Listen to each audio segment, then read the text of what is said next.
Довольно далеко я ехал. Как выясняется, не зря.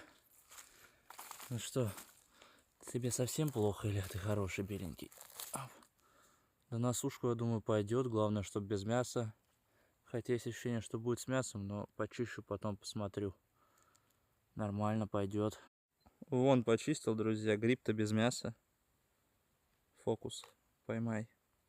Гриб-то чистюля. Вообще хорошо. На сушечку его.